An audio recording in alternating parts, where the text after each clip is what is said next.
একমাত্র আল্লাহ ছাড়া এই পৃথিবীতে এবং পরকালে আমাদের আপন বলে কেউ নাই। বাকি সবাই সবার স্বার্থের জন্য আছে। মানুষ মানুষের অবস্থানকেই মূল্যায়ন করে। আমরা মারা গেলে পরে 40 দিন তারা আমাদেরকে মনে রাখবে কিনা সন্দেহ আছে। বিশ্বাস করছেন না? এই যে আমাদের অনেক আত্মীয় স্বজন মারা গেছে না, বছরে একটা বারো কি কবরস্থানকে গিয়েছে? হয়তো যায়, মৃত্যুবার্ষিকী ওই দিন যায়, তাই না? দেখেন আমরা কিন্তু আস্তে আস্তে ভুলে গিয়েছি, আমরা ব্যস্ত হয়ে গেছি। ঠিক একইভাবে তারাও আমাদেরকে ভুলে যাবে। এই জন্য আমি বারবার আপনাদেরকে মনে করে একটা কথা, আমার জীবন থেকে উপলব্ধি করি একটা কথা, যে একমাত্র আল্লাহ ছাড়া এই পৃথিবীতে এবং পরকালে আমাদের আপন বলে কেউ নাই। বাকি সবাই সবার স্বার্থের জন্য আছে। মানুষ মানুষের অবস্থানকেই মূল্যায়ন করে। মানুষ মানুষের অবস্থানকেই মূল্যায়ন করে। আল্লাহ রাব্বুল আলামিন আপনার ভিতরটাকে ভালোবাসেন। দেখেন আপনি যখন নামাজ পড়েন নাই, আল্লাহ পাক কিন্তু আপনাকে ধ্বংস করে দেন নাই। আল্লাহ পরম করুণাময় আপনাকে হেদায়েত দিয়ে নামাজি বানিয়ে দিয়েছেন। জীবনে অনেক পাপ করেছেন, ইনস্ট্যান্ট আল্লাহ পাক শাস্তি দিতে পারতেন, আল্লাহ পাক দেন নাই। আল্লাহ আপনাকে ভালোবাসেন, আল্লাহ আমাকে ভালোবাসেন। আল্লাহ পাকের এই ভালোবাসার ঋণটা শোধ করার জন্য হলেও নামাজি হয়ে যান, আল্লাহর পথে ফিরে আসেন, দিনের জন্য কিছু করেন, দিনের ফিকির করেন, পড়াশোনা করেন। প্রিয় ভাইয়েরা, আল্লাহ পাক তৌফিক দান করুন। দেখুন, এই রিবা থেকে দূরে থাকার জন্য একটা হাদিস যথেষ্ট, যে 4 শ্রেণীর মানুষকে আল্লাহ রাসূল সাল্লাল্লাহু আলাইহি ওয়াসাল্লাম লাআনত করেছেন, অভিশাপ দিয়েছেন। ইনশাআল্লাহ আজকের লেকচার যাদের কানে যাবে, আমরা যদি না খেয়েও মরে যাই, আল্লাহ পাক না খেয়ে মারবেন না ইনশাআল্লাহ। রিজিক আছে, খাবো ইনশাআল্লাহ। কিন্তু হয়তো অভাব হবে, টাকা পয়সা একটু কম হতে পারে, অন্যের 10 তলা ফ্ল্যাট হবে, আমার হবে না, ঠিক আছে? অন্যের এত বিঘা বিঘা জমি আমার হয়তো হবে না, কিন্তু ইনশাআল্লাহ তাআলা এই যে দুনিয়ার মুসাফিরের জীবনটা, এটা মুসাফিরের জীবন না? মুসাফিরের জীবনটা কেটেই যাবে ইনশাআল্লাহ। কাটবে না? যে কোনো ভাবে কেটে তো যাবেই ইনশাআল্লাহ। এই যে পরকালের জীবনটা একটা চেতনার শক্তি, জানেন? দুনিয়াতে যত বাধা বিপত্তি আসুক, গাল মন্দ খান, গীবত তহমত খান, কষ্ট হোক, নির্যাতন হোক, একটা বিষয় মনের মধ্যে শান্তি দেয়। কি শান্তি? যে এই দুনিয়ার জীবনটা তো আর চিরস্থায়ী নয়, এটা তো আর সারা জীবন থাকবে না। ইনশাআল্লাহ এই অবস্থা আস্তে আস্তে পরিবর্তন হয়ে যাবে। ফাইন্না মাআল উসরি ইউসরা, পরকালে ইনশাআল্লাহ পাবো। দুনিয়াতে না পেলে কি হয়েছে, পরকালে পাবো ইনশাআল্লাহ। যুবক ভাই, এসব জেনা ছেড়ে দেন, আল্লাহ রাব্বুল আলামিন আপনার জন্য হুর রেখেছেন জান্নাত, ইনশাআল্লাহ পাবেন ইনশাআল্লাহ। এটা ছেড়ে দেন, সুদ ছেড়ে দেন, আল্লাহ পাক আপনার জন্য হাউজে কাউসার রাখছেন ইনশাআল্লাহ, ঠিক আছে? অন্যায় পাপ ছেড়ে দেন, আল্লাহ রাব্বুল আলামিন আপনার জন্য জান্নাত রেডি করে রাখছেন ইনশাআল্লাহ। এই দুনিয়ার জীবনটা ধোঁকা, একটা ছোট্ট জীবন, পুরা ধোঁকা, কিচ্ছু নাই এর মধ্যে। আমার কথা শোনেন, এই দুনিয়ার জীবনে কিছুই নাই। চারপাশে অনেক কিছু মনে হবে, আপনার বাড়ি আছে, গাড়ি আছে, স্ট্যাটাস আছে, টাকা পয়সা, প্রতিপত্তি সব আছে। আদতে আপনি একা, আদতে আপনাকে একাই কবরে যাওয়া লাগবে, একাই আল্লাহর সাথে হিসেব নিকাশ দিতে হবে। কেউ নাই সাথে, আমাদের সাথে কেউ নাই। কিন্তু আপনি মনে করছেন যে সেলিব্রিটিজম, বড় আমি পলিটিক্যাল নেতা হয়েছি, আমাকে সবাই চেনে, আমি ইকোনমিক সেক্টরে লিড দেই, রাষ্ট্রকে লিড দেই, আমি ধর্মতাত্ত্বিক ক্ষেত্রে লিড দেই, আমাকে দেখলে মানুষ বাহবা দেয়, ইত্যাদি ইত্যাদি। দিন শেষে আমি একা, আপনিও একাই। আমাকেও একাই যেতে হবে, আপনাকেও একাই যেতে হবে। এগুলো সব চারপাশের খালি অন্ধ মোহ, আর কিচ্ছু না। এই মোহের মধ্যে ঢুকে পড়বেন, আল্লাহ পাক তৌফিক এনায়েত করুন। নবী সাল্লাল্লাহু আলাইহি ওয়াসাল্লাম বারবার বলতেন, আল্লাহুম্মা ইন্নী আউযু বিকা মিন ফিতনাতিদ দুনিয়া, বলতেন না? হে আল্লাহ, আমি এই দুনিয়ার ফিতনা থেকে তোমার কাছে আশ্রয় প্রার্থনা করছি। ওয়া ইন্নী আউযু বিকা মিন ফিতনাতিন নিসা, আমি মহিলাদের ফিতনা থেকেও আশ্রয় প্রার্থনা করছি। আরো দোয়া করতেন, আল্লাহুম্মা ইন্নী আউযু বিকা মিন আযাবিল কবর, হে আল্লাহ, আমি কবরের আযাব থেকে আশ্রয় প্রার্থনা করছি। ওয়া আযাবি জাহান্নাম, জাহান্নামের আযাব থেকে আশ্রয় প্রার্থনা করছি। ওয়া মিন ফিতনাতিল মাহইয়া ওয়াল মামাত, জীবন মৃত্যুর ফিতনা থেকে আশ্রয় প্রার্থনা করছি। ওয়া মিন শাররি ফিতনাতিল মাসিহিদ দাজ্জাল, এবং দাজ্জালের ফিতনা থেকে আশ্রয় প্রার্থনা করছি। দাজ্জালে পরে আসবেন ইনশাআল্লাহ। দাজ্জাল নিয়ে আলোচনা করলে আবার কিছু মানুষ খারাজির ট্যাগ লাগাই দিতে পারে, ওই জন্য এদিকে আমি এখন যাচ্ছি না। হ্যাঁ, সামনে আসি। তো রিবার বিষয়টা বলছিলাম। আইয়ামে জাহিলিয়াতের যে সেই রিবা এখনকার বিশ্বে আছে কি নাই বলেন? ওই সময় না হয় মক্কায় ছিল, এখন কি সারা বিশ্বব্যাপী নাই? বিশ্বের কোনো কান্ট্রি রিবা মুক্ত না, বিশ্বের কোনো দেশ রিবা থেকে মুক্ত থাকতে পারবে না, এই বিশ্ব পরিচালনা যারা করছে ওদের আন্ডারে থাকলে। কখন হবে বিশ্ব রিবা মুক্ত? একদিন বিশ্ব রিবা মুক্ত হবে ইনশাআল্লাহ। একদিন না একদিন এই বিশ্বটা সুদ মুক্ত হবে ইনশাআল্লাহ তাআলা। তখন জালেম পার পাবে না, মাজলুমের রক্ত শ্রম বৃথা যাবে না ইনশাআল্লাহ। কবে, কত বছর পর আমি জানি না, কিন্তু এতটুকু জানি যে মালহামার পরে যখন আল মাহদি আসবেন, এবং তারপর যখন মাসিহুদ দাজ্জাল বের হবে, এবং ঈসা ইবনে মারইয়ামকে আল্লাহ পাক নামিয়ে দিবেন, তার হাতে যখন দাজ্জাল নিহত হবে, এবং জেরুজালেম থেকে যখন পুরো বিশ্ব শাসন করা হবে মুসলিমদের হাতে, তখন রিবা বলে কিছু থাকবে না পৃথিবীতে। তার আগ পর্যন্ত এই অবস্থা সলভ হবে কিনা আমরা জানি না, হতেও পারে না, ওই সময় যে হবে নিশ্চিত ইনশাআল্লাহ। আসুন, আইয়ামে জাহিলিয়াতের আরেকটা বড় পাপ ছিল যে এক ভাই বলেছেন, সেটা হচ্ছে নারীর অবমাননা। কে বলেছে এই কথাটা? সামনে একজন। হ্যাঁ, আইয়ামে জাহিলিয়াতের অন্যতম একটা সেরা পাপ ছিল কি? নারীর অবমাননা। এটা নিয়ে কি বলতে হবে? এখন ধর্মের মধ্যেও আমরা নারীদেরকে অবমাননা করছি।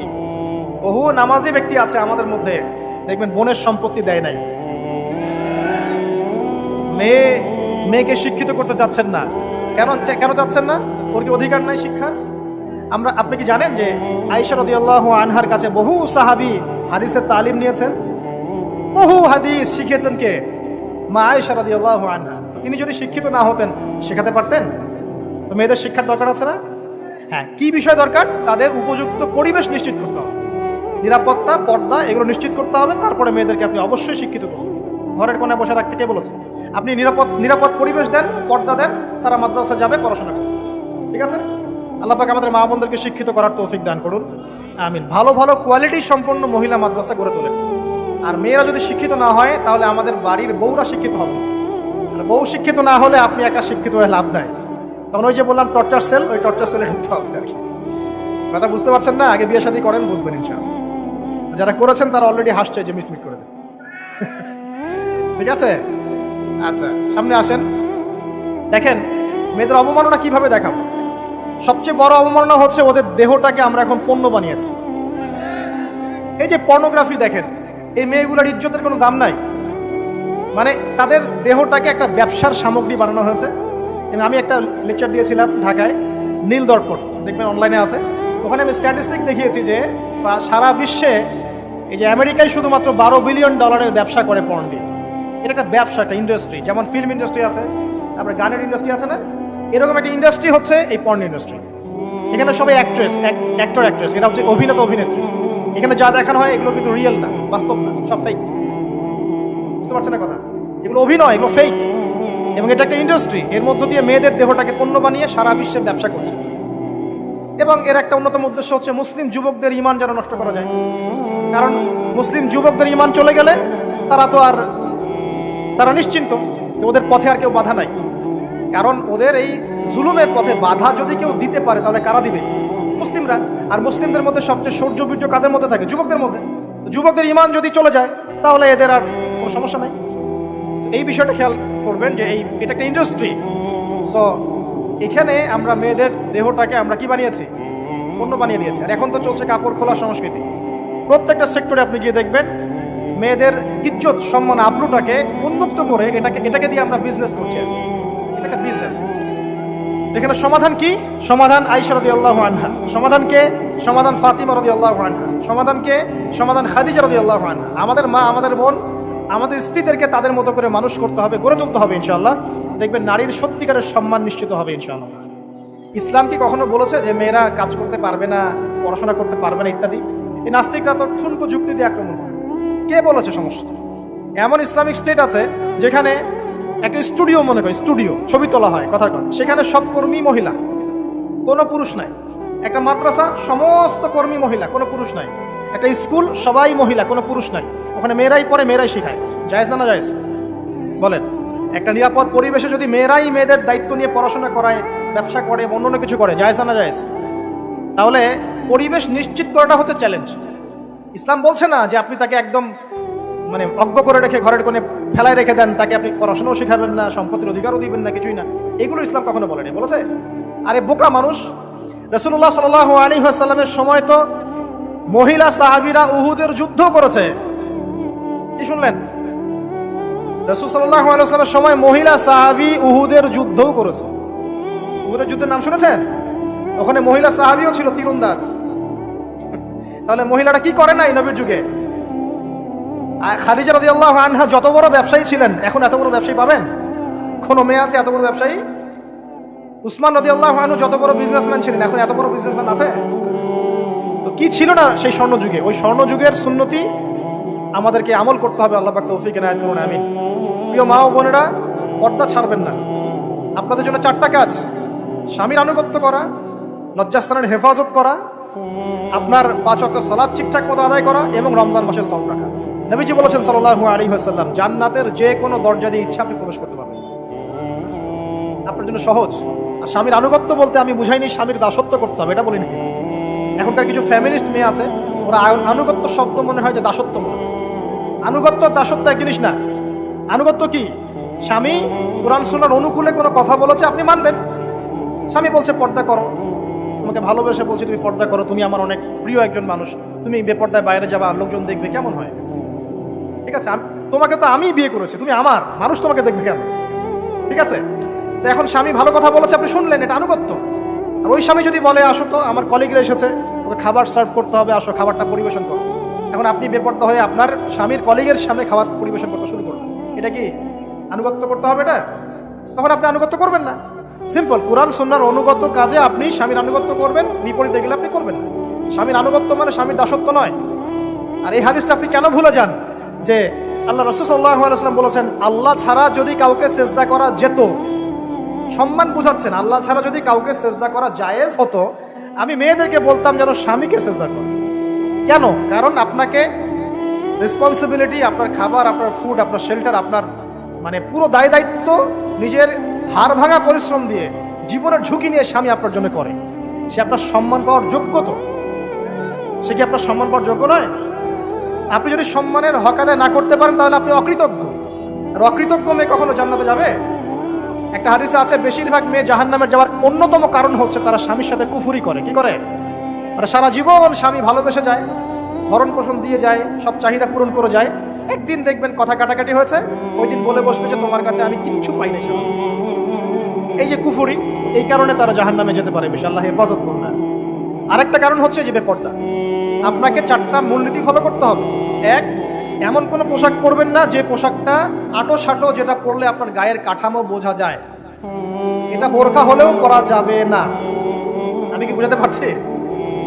ডিজিটাল বোরখা দেখেন নাই? দেখছেন? মাশাআল্লাহ। আর কারা কারা দেখছেন? এদিকে চোখ বেশি যায় না? আচ্ছা, এমনি দেখা যায়, চোখ দিতে হয় না, এমনি দেখা যায়। ডিজিটাল বোরখা চলবে না, ডিজিটাল বোরখা চলবে না। আমার মত, তা আমি মত দিচ্ছি, আমি আল্লাহর রাস্তায় সময় দিয়েছি অনেক দিন, এবং এখানে যে পর্দাটা শেখানো হয় এরকম পর্দা আমি অন্য কোথাও দেখি। এত চমৎকার পর্দা শেখানো হয়। কারা কারা সময় লাগিয়েছেন? 3 দিন 7 দিন সময় দিয়েছেন কারা কারা? বেশিরভাগই দেন নাই, সমস্যা নাই, দিতে হবে। আমি বাধ্যতামূলক বলিনি আপনাকে, বলেছি এখানে পর্দা শেখানো হয়, চমৎকার পর্দা শেখানো হয়, যে এখানে চোখটা পর্যন্ত তাদের ঢেকে রাখার তালিম দেওয়া হয়। যাই হোক, যেখানেই শেখেন অ্যাটলিস্ট পর্দাটা শিখলেই হলো। এমন পোশাক হবে না যেই পোশাকটা আটো সাটো, যেটা পরে আপনার গায়ের কাঠামো বোঝা যায়। 2 নম্বরে এমন পোশাক পরা যাবে না যেই পোশাকটা পরলে বাহির থেকে ভিতরের অঙ্গ দেখা যায়। দেখেছেন? দেখেন নাই? দেখছেন হুজুর? আচ্ছা, আপনারা তো সব দেখেন দেখি। তারপরে 3 নাম্বার, এমন পোশাক পরা যাবে না যেটা অমুসলিমদের সাথে সাদৃশ্য আছে। কথা বুঝতে পারছেন? অমুসলিমদের ধর্মীয় বিষয়ের সাথে সাদৃশ্য আছে এমন পোশাক মুসলিম মেয়েদের পরা যাবে না। এর মানে এই নয় যে অন্য ধর্মকে আপনি আক্রমণ করবেন, এটাও নয়। যে যার ধর্ম তাদের স্বাধীনতা মতো পালন করবে। মুসলিমরা বাধা দিবে? দিবে না। মুসলিমরা দাওয়াত দিতে পারে। কি করতে পারে? দাওয়াত দিতে পারে যে ভাই, যে লা ইলাহা ইল্লাল্লাহর কনসেপ্ট আপনাকে বোঝাচ্ছি, আল্লাহ ছাড়া কোনো মাবুদ নাই, মুহাম্মদ সাল্লাল্লাহু আলাইহি ওয়াসাল্লাম সর্বশেষ রাসূল, এই কোরআন পড়ুন, হাদিস পড়ুন, দেখুন এটাই হচ্ছে মানবতার মুক্তির সনদ। এরপর যদি সে ইসলাম কবুল করে আলহামদুলিল্লাহ, যদি না করে এর হিসাব কে দিবে? সে নিজে দিবে। এর হিসাব কি আমাকে দেওয়া লাগবে? দেওয়া লাগবে না। তো অমুসলিমদের সাথে সাদৃশ্য আছে এমন পোশাক চলবে না। আর 4 হচ্ছে, পুরুষরা মেয়েদের পোশাক পরতে পারবে না, মেয়েরা পুরুষদের পোশাক পরতে পারবে না। জি, আপনাদেরকেই বলছি, আপনারা জিন্স পরতে পারবেন না, মেয়েদেরকে বলছি, এবং টি শার্ট পরতে পারবেন না। আপনারা ওই যে যা ইচ্ছা তাই ড্রেস পরে বলবেন যে 1000 বছরের সভ্যতা সংস্কৃতি, এসব বাজে কথা চলবে না এখানে। এটা 1000 বছরে কোনোদিনও আমাদের দাদা নানিরা এগুলা কখনো পরে নাই। পড়ছে? আপনার দাদি কখনো এরকম পরছিল শাড়ি? তো যে বললো 1000 বছর থেকে পরে আসতেছে নাকি? সুবহানাল্লাহ। তো এখানে বিষয়টা হচ্ছে, পুরুষ মেয়ের পোশাক পরতে পারবে না, মেয়ে পুরুষের পোশাক পরতে পারবে না। আমি খুব সংক্ষিপ্ত করে আপনাকে কোরআন সুন্নাহ থেকে 4টা মূলনীতি বলে দিলাম। এই 4টা মূলনীতি কোরআনেও আছে, হাদিসেও আছে। আসেন, এই যে নারীর অবমাননা, এই বিষয়টা আইয়ামে জাহিলিয়াতে যেমন ছিল এখন দেখবেন আরো বড় পরিসরে এসেছে, আসে নাই? এই যে ফ্যাশন শো, দেহের প্রদর্শনী, বিভিন্ন ফিল্মস দেখবেন, ফিল্ম ইন্ডাস্ট্রিজে দেখবেন, মিউজিকে দেখবেন, পর্নে দেখবেন, মেয়েদের দেহটাকে নিয়ে ব্যবসা করা হচ্ছে। আগে তো না হয় কন্যা সন্তান হলে জীবন্ত পুঁতে ফেলতো নাকি, এখন যদি গর্ভের বাচ্চা মেয়ে জানে অনেকে আগেই মেরে ফেলে। বুঝেন নাই মনে হয়?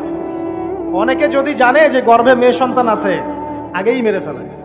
এমন অনেক দেশ আছে, আমি নাম বলছি না দেশের সঙ্গত কারণে, যে সে দেশে এরকম মেয়ে সন্তানকে এই যে খালাস করে ফেলার, নষ্ট করে ফেলার, ভ্রূণ নষ্ট করার আলাদা ক্লিনিক আছে, আলাদা হসপিটাল আছে, বলে নাউজুবিল্লাহ। তো আসলে ওই 1450 বছর আগের মানুষটা বেশি বর্বর ছিল না আমরা বেশি বর্বর? এই অধিকারের কথা বলে বলে আমরা মেয়েদের দেহটাকে নিয়ে এখন মস্করা করছি, তামাশা করছি। সবচেয়ে সেরা অধিকার কোথায় পাবে? কোরআনে পাবে, হাদিসে পাবে, ইসলামে পাবে। তার পর্দা নিশ্চিত হবে, দেহ সেফ থাকবে, তার ইজ্জত নিশ্চিত হবে, ইজ্জত সেফ থাকবে, তার সম্মান সেফ থাকবে, তাকে রাজরানীর মতো স্বামী বাসায় রাখবে, কারণ সে হচ্ছে তার কাছে সবচেয়ে মূল্যবান প্রিয় বস্তু। শুধু তাই নয়, সম্পত্তির অধিকার তাকে দিতে হবে। একজন মেয়ে তার ভাইয়ের সম্পত্তি পাবে, তার বাবার সম্পত্তি পাবে, তার স্বামীর সম্পত্তি পাবে, সব দিক থেকে সে সম্পত্তি পাবে। আর একজন ছেলে কিন্তু সব দিক থেকে সম্পত্তি পাবে না। এই বিষয়গুলো যখন এক শ্রেণীর মানুষ বোঝে না, তখন ইসলামের বিরুদ্ধে অহেতুক প্রপাগান্ডা চালানো শুরু করে। সবচেয়ে সেরা সম্মান রক্ষার উদাহরণ দেওয়া হয়েছে ইসলামে, কোরআনে এবং হাদিসে। এই কথাটা আপনাদের মা বোনদেরকে বোঝাবেন, তবে নম্রতার সাথে বোঝাবেন, কারণ উচ্চবাচ্য করলে তারা কথা শুনবে। আল্লাহ রাসূল সাল্লাল্লাহু আলাইহি ওয়াসাল্লাম বলেছেন, কিছুটা বাঁকা হাড় দিয়ে তাদেরকে তৈরি করা হয়েছে। যদি আপনি শক্ত করে চাপ দিতে যান তাহলে ভেঙে যাবে, আর যদি আপনি ওই অবস্থায় ছেড়ে দেন তাহলে বাঁকাই থেকে যাবে। এখানে আপনাকে হিকমা অবলম্বন করতে হবে। আল্লাহ পাক তৌফিক দান করুন। একটা বিষয় বলছিলাম, ওই যে শিরকের পাপ এখন গ্লোবালাইজেশন হয়েছে না, ওই সুদের পাপ এখন গ্লোবালাইজেশন হয়েছে না। গ্লোবালাইজেশন বোঝেন? মানে বিশ্বায়ন, পুরো বিশ্বে ছড়িয়ে পড়েছে না। আর একটা হচ্ছে এই যে মেয়েদের অবমাননা, এটা সারা বিশ্বে ছড়িয়ে পড়ে নাই? আচ্ছা, আর দুটা বলবো, এরপর বলে আমি শেষের দিকে যাচ্ছি। আসা, একটা হচ্ছে মাদক। আইয়ামে জাহিলিয়াতের অন্যতম সেরা পাপ ছিল কি? মাদক। ওই যে বলছেন জাহিলি যুগ, কেন বলছেন জাহিলি যুগ? বিকজ ওইখানে মাদক খেত মানুষ বেশি। এখন বলেন, ওখানে না হয় মক্কায় মাদক খেত মানুষ, এখন সারা বিশ্বে মাদক ছড়িয়ে পড়ে নাই? বেশি না কম? এখন এই যে নতুন নতুন মাদক আসছে, ইয়াবা, আরো নাকি কি কি আসছে নতুন নতুন, আমরা নামও জানি না।